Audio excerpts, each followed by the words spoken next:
Public prosecutor নিয়োগ হওয়ার সাথে সাথে আমরা গায়েবী মামলাগুলা লিস্ট করার এবং তালিকাবদ্ধ করার আইডেন্টিফাই করার প্রক্রিয়া শুরু করি। এই প্রক্রিয়ার মাধ্যমে আমরা ইতিমধ্যে 25টি জেলায় 2500-এর বেশি মামলাকে গায়েবী মামলা হিসাবে আইডেন্টিফাই করতে পেরেছি।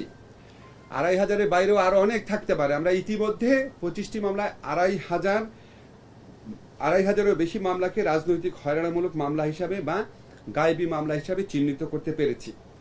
আগামী 7 দিনের মধ্যে মামলাগুলো প্রত্যাহার করার উদ্যোগ নেওয়া হবে। আপনাদেরকে এটুকু শুধু বলতে চাই যে এই 2500-এরও বেশি যে মামলা আছে, এখানে লক্ষ লক্ষ আসামি আছে এবং এটা এক্সস্টিভ নাম্বার না। আরো অনেক জেলাতে আরো অনেক মামলা আছে এবং 25টি জেলাতেও আরো মামলার খোঁজ খবর নেওয়া হচ্ছে। তো আমরা আশা করছি আমরা ফেব্রুয়ারির মধ্যে গায়েবী মামলা প্রত্যাহারের কাজ সম্পন্ন করতে পারবো। আপনাদের মনে প্রশ্ন আসতে পারে গায়েবী মামলা বলতে আমরা কি বুঝি। গায়েবী মামলা আইডেন্টিফাই করার জন্য আমরা 4টি ক্রাইটেরিয়া বাছাই করেছিলাম। একটা হচ্ছে এই মামলাগুলো পুলিশ দায়ের করেছে কিনা।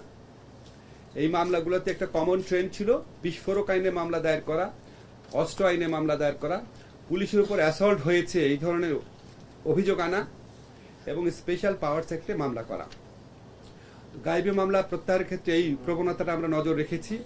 তৃতীয় প্রবণতা হচ্ছে এখানে অনেক আসামি থাকে এবং আরো বেশি অজ্ঞাতনামা আসামি থাকে।